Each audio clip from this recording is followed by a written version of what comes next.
Greetings and bienvenue, midnight crew. Thank you for returning to this broadcast, and welcome to new viewers joining us for the first time. If you like a video, then feel free to subscribe. Gang stalking coordinations expert here. It's a private practice, kept quiet and at arm's length from triple-letter agencies. Industry term for what we do is DE, domestic espionage, and legally isn't different from what a private investigator would be expected to do. In practical terms, we get tech you don't have access to and use it to fuck people up and watch them try to fix it. Last thread got done for free. To catch you up, we have a baseline of work we do, fairly mundane following, stalking, and all the esoteric shit is extra, and any agency that wants it done needs to supply the equipment to us as well. Let's hear what you feel you should know. What are the telltale signs of a gang stalker? We make ourselves noticeable enough to be apparent to the target while still maintaining the appearance of coincidence. An external observer sees a person making connections where there are only a few similarities. In my experience, it's more of an art than a science. If you're a target, in other words, we'll make sure you notice and that you look crazy for doing so. Someone in the last thread asked if we only work for governmental organizations, and the answer is technically no. We are a private practice, to keep things plausibly deniable on the parts of our employers, so in effect anyone who can afford our fees can employ our services regardless of affiliation. The trick is, anyone with that kind of money generally is either formally in the government or so influential they might as well be. There have been exceptions, but they're rare enough to count with one hand. Another question from the last thread I didn't get to. Why do people get gang-stalked? Why did it only happen to me frequently when I was at my weakest? Now, when I'm stable, they rarely show themselves. There are many reasons, and the rule of thumb is that if you are, you probably know why. Not always, of course, and the more unstable targets will start talking astral fairy magic out of the gates. However, anyone who says they're being followed because they know state secrets or have other information for which they need to be discredited are probably right. From the perspective of the powerful, having someone killed or disappeared is unreliable. People prepare for the potential of getting killed. What they don't prepare for is being made to look insane, far less being driven to that point. It's a slow burn and it risks information leak, but it allows you to neutralize leaked information once the source starts talking about gangstalkers. As to why they stopped appearing to you, the contract might have ended, and their diminished presence might have been why you stopped feeling so weak instead of the relationship being the inverse. So are gangstalkers a bunch of nobody losers who have no identity? Gangstalkers are working men with a discrete source of employment. They're nobodies in the same way most of the world's people are nobodies. The work will isolate you, somewhat. The hours can be odd and my better guys need to be on call almost 24/7 in case one of our projects, we don't call them targets on the job, starts acting erratic or we see an opportunity. As far as I know, most of my guys still manage to have families, friends, and a life outside the job. We like to joke that you should just tell your wife you're cheating if she asks too many questions. How did you get your start in the industry? Do you know any DE people who experienced karmic backlash? Is it true DE employees sometimes get placed under surveillance and harassed occasionally? Are the people in the DE industry regular people? Or are they all affiliated with organized crime? I got my start in the industry through my brother, who never told me how he got into it except that he had a friend whose father was into it and wanted him in, too. My brother has kind of taken a backseat while I handle most of the day-to-day operations. I don't know about karmic backlash, but there's big money in this kind of work. If you get a substance habit or a gambling addiction or something, it can ruin you, along with all the other vices that come along with big money. It does happen. Domestic espionage employees are not immune to harassment. Sometimes other companies will do it if they feel like someone's muscling in on their turf, and the possibility also always exists that you'll learn something on the job you're not supposed to. Affiliations with organized crime vary group to group. Most of my guys are normal, I prefer them that way. I get a few guys fresh out of prison who want an honest start at life. How does your company carry out the surveillance aspect of your operations? Do you break into a house and plant hidden microphones/cameras? Or do you employ remote means such as a parabolic/laser microphone from a nearby house?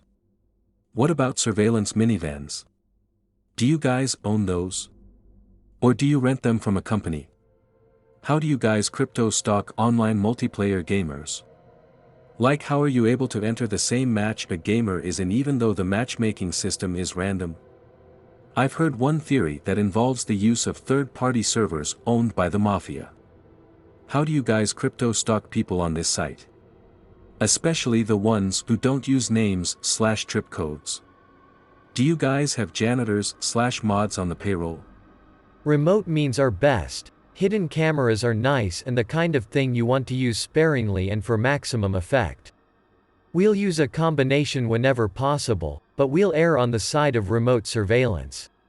Used to be, and still sometimes is, you'd get groups who would practically stud a project's house with eyes and they'd find dozens of them. Funny, can be a good angle to make them look schizo, but there are more efficient ways to do the latter. It's considered lazy. Surveillance vehicles will be used, but minivans are generally overkill.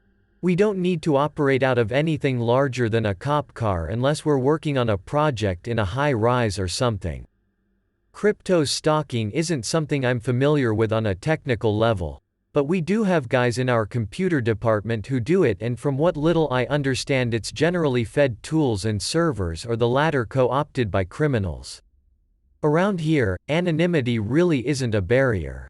Even without people like on X and elsewhere who are willing if not eager to identify themselves via names and trips, you can learn a lot from someone's typing style and word choice before you ever need to get into IPs, anon or not.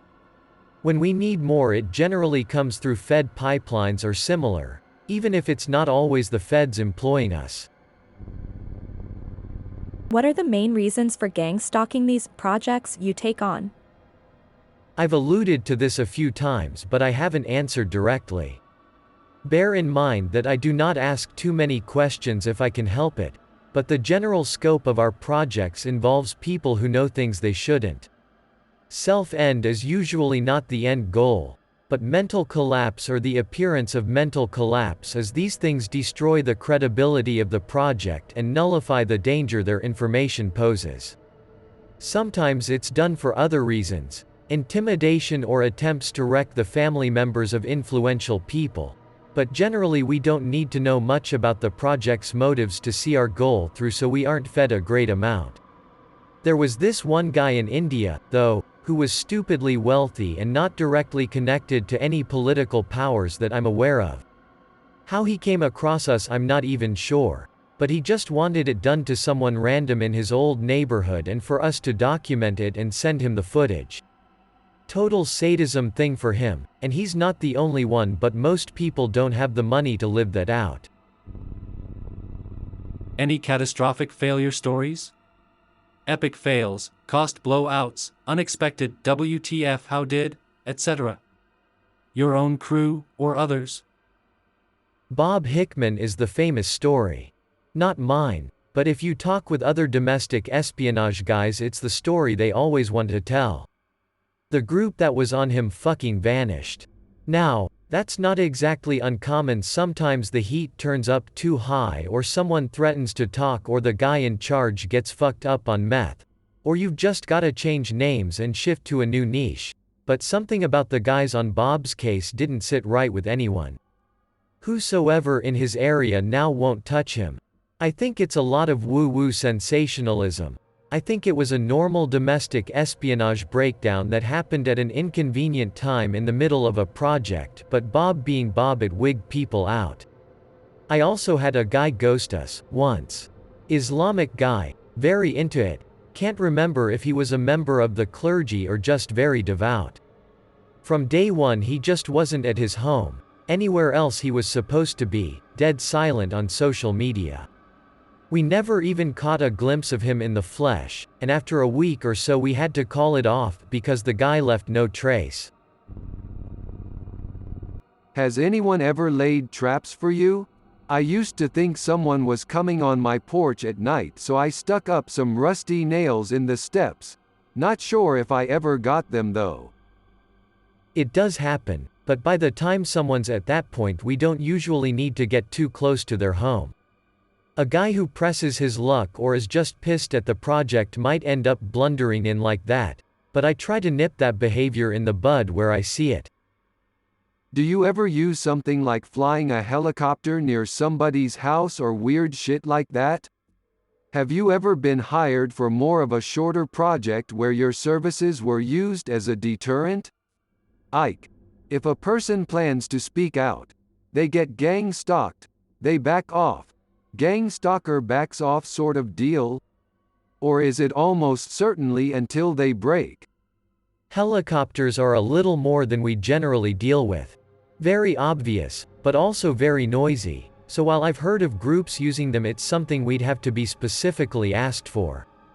We have been used as a deterrent, but it's less common because the people who employ us are pretty vengeful fuckers and generally prefer roasting ants under the proverbial magnifying glass over anything else. Still, sometimes you get someone with an ounce of restraint and they'll call us mid-job and tell us we're finished. What is the skill set required to get this kind of job? Do you have to be ex-intelligence or something? Where do they draw recruits from? Ex-intels who know about domestic espionage generally feel like it'd be slumming it to work for us. Like I said, talented guys out of prison who genuinely want to put their life back together and need the kind of money this work is going to get them. Without getting into too much specifics, you need to be physically capable with minimal family and social ties to start. It helps to be able to keep and maintain odd hours and sometimes a short sleep schedule. I have one guy who swears by the Uberman schedule, but I can't keep him out on the field because of it. Few more questions. Have you ever gotten someone who was actually into stalking, like a fetish or something? Do people try to bargain with you? I won't publish X. I'll pay you X if you stop/tell your employer to stop. Is there any way at all that you know of to defend against this, short of acting completely unaware that it's happening? Nothing sexual. Like I said, though, a lot of people initially get off on the feelings of persecution and display it as if it'll get them adulation and pity. It does, sometimes, but it doesn't last, and neither does their enjoyment in it.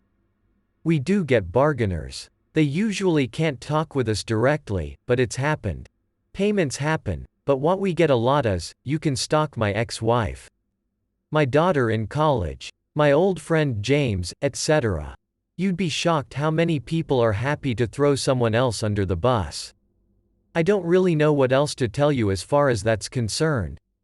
You could try making yourself more trouble than you're worth, moving erratically and inconsistently, but at that point you're fully invested and the client might decide to throw more resources at you if they think you're insufficiently punished. The weirdest part about gang stalking is how they are able to predict where you're gonna be that day, maybe even months in advance. I often think it's some kind of psychic, a can scary, or a remote viewer that go through time. It makes much more sense for psychic gang stalking compared to deep state military technology gang stalking. This is a common misconception. We have tech you don't, supplied through employers for projects, but anything on the level of remote viewing is called voodoo in the industry. There are domestic espionage groups which will use it, but mine doesn't and we've never needed it. Psych profiles and predictive programming do the job just fine. Human brain activity is not a hard thing to anticipate in the modern day, and that's a fact that bears out in advertising as much as what we do. Have you ever been caught red-handed or had a project attempt to counter gang stalk you? If you get caught, do you just disappear or do you hang around and start acting more normal? It happens, and the general policy is to act normal if you can't get clear. Sometimes it's better to act normal even if you can, since if witnesses see the project acting erratic towards you, it makes the perception that they're crazy all the more solid. If the project gets violent, you want to not fight back if there's any possibility of witnesses. We get some guys who want to be hard asses and kick the shit out of projects anyway, which attracts heat on our guys and is problematic, so I'm very emphatic about them not doing that. Do you ever have sympathy or empathy for your projects? I used to. Why did you stop? As I said in the earlier post, eventually you start seeing how people are under pressure. The level of resentfulness and cruelty you can drive someone to, while they continue to claim the moral high ground, makes you lose any empathy for them. When I get on a project these days, I'm already anticipating the ways in which they'll threaten their new invisible enemy. You can see a similar example in this thread. Any concept of mercy, love, and grace disappears whenever something directly affects you. I guess I stopped thinking that people are essentially good. What were the least / most expensive contracts your company has put together? Duration-wise, what were the shortest / longest? Have there ever been any jobs that didn't end in success? Any particular reasons you're choosing to disclose info about the industry you're involved in? How long has the domestic espionage industry been around? How did it originate in the first place? If you want the truth, this is all being disclosed to facilitate another operation we've got online. I offered to do it myself because I know what I can say and what I can't. The Indian guy the first mentioned earlier was probably our most expensive op. I don't know why he contacted us, of all people, and he didn't like being asked. I had to fly guys out there, get a whole space prepped, and then we were working camera heavy in a country where nobody spoke more than a few sentences. Shit was an absolute mess, but he was happy with the results. Domestic espionage has been around in its current form since about the 40s, maybe earlier. I don't know much on the history, since very little of it is out in the open, but you'll get hardcore esoteric clavo dudes who will insist they're carrying on a tradition that predates Christ. For all I know, they're right, but to my understanding the modern industry started towards the end of World War II as counter-espionage, and from there McCarthy and others found broader and broader uses for the strategy. Can you be even less obvious? This is basic knowledge for everyone. Being API, tell us the secrecy elements. What ways do you spread your bullshit and organize it? Is it via Facebook? Some internet relay chat? Spill the beans. If you genuinely think these groups are organizing via Facebook, you need to get your head checked, sorry to say. We generally use the same channels used by major corporations, think Slack. Things that aren't immediately or readily accessible by the public. I was just asking, as I've been unwillingly taken countless times in photos being in public, having cell phone pointed at me in circumstances which it's unlikely to be an accident. And also was invited to be shot by a group of photographers at a skate park. They took my info and email and even asked to take a pic of my face. When I asked why, the guy said it was for a facial recognition system, when he hadn't done it to the other people he took their infos. Mind you, that was in September 2016 and we're in July 2020, and guess what? I never got those goddamn fucking pics, and it dawned on me several weeks later how sketchy the whole thing was when said person who invited me did it 3 weeks prior to said event and was insisting as fuck that I show up there. Told him I never make plans cause I never know what could happen, but I happened to go to said skate park anyways, having forgotten about the invitation, and they showed up soon after I arrived. Sounds like a project. Kind of slapped together one, if they had to pull an alibi out of their ass like that, but still. Yeah, well, I am constantly being followed and stalked everywhere I go. I've moved countless times and switched jobs even more times than I moved. I know for sure that my family has some major contributions to how it started, but I also know that I started being vocal about conspiracy theories, and I know that this also didn't help my case, but lately I've started flipping things around since I quit my last job. Even some place I used to rent years ago.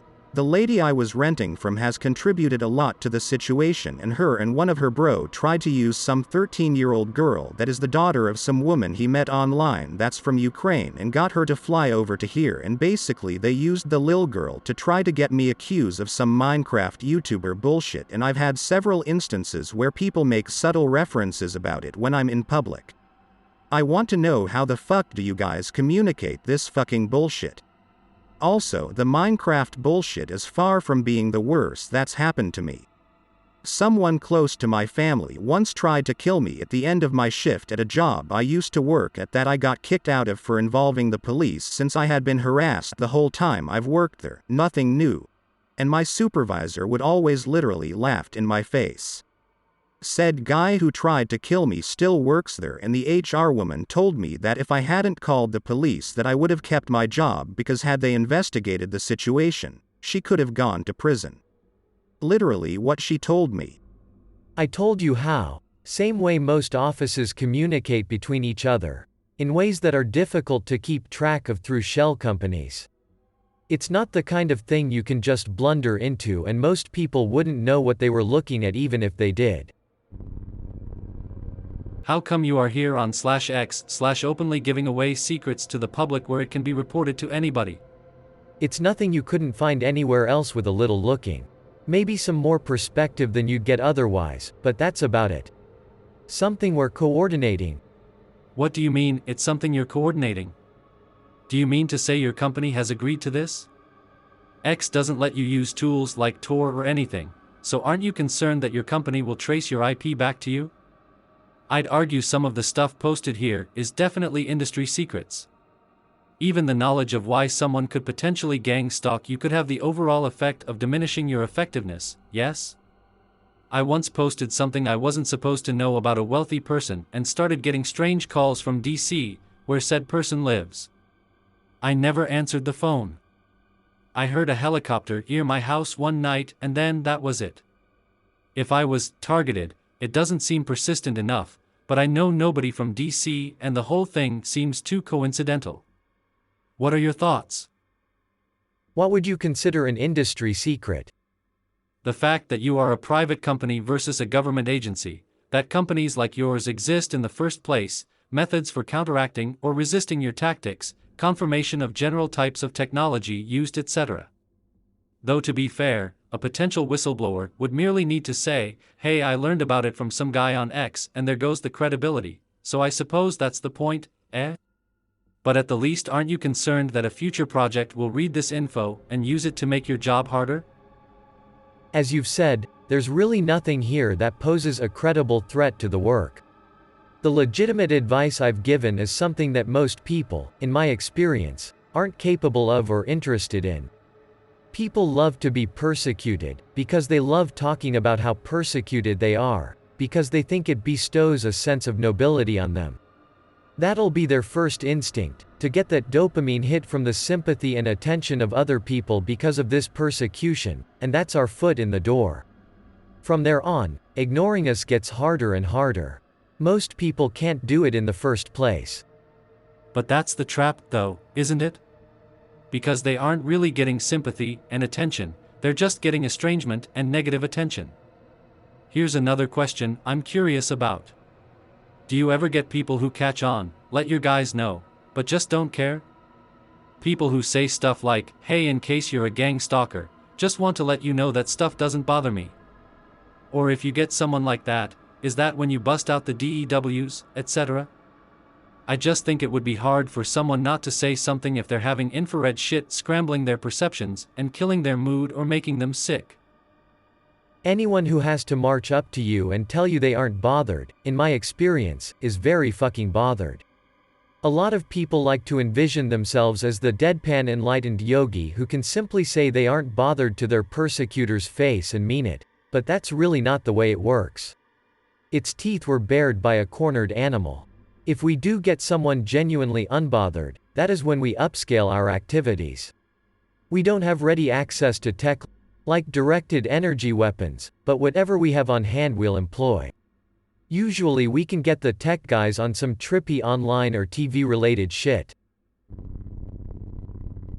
Legally speaking, the supremacy clause in constitutional law gives constitutional law a hierarchy of supremacy which consumes the hierarchies of authority from the laws beneath it, which are all laws, as the supremacy clause clearly states that constitutional law is the supreme law of the land. Constitutional law is an eternal blood oath sealed in the blood of the Revolutionary War. It can never be abrogated. Therefore, violating a citizen's right to privacy is a violation of constitutional law, which supersedes the federal law, which is the Espionage Act. For what it's worth, no matter who you are or who you work for, if you are using a zoom lens on public property to create information, like photographs, videos, sourced intelligence, for example like notes, by zooming into private property, then you are in violation of the Espionage Act. It's the zoom lens, and going across zones, that makes it a felony. A private investigator is only as safe as the criminal bar syndicate it works behind. I hope that you enjoyed tonight's broadcast. If you enjoyed tonight's story, then please subscribe to the channel, as more green texts will appear daily. A new broadcast will appear when the clock strikes midnight Central Time.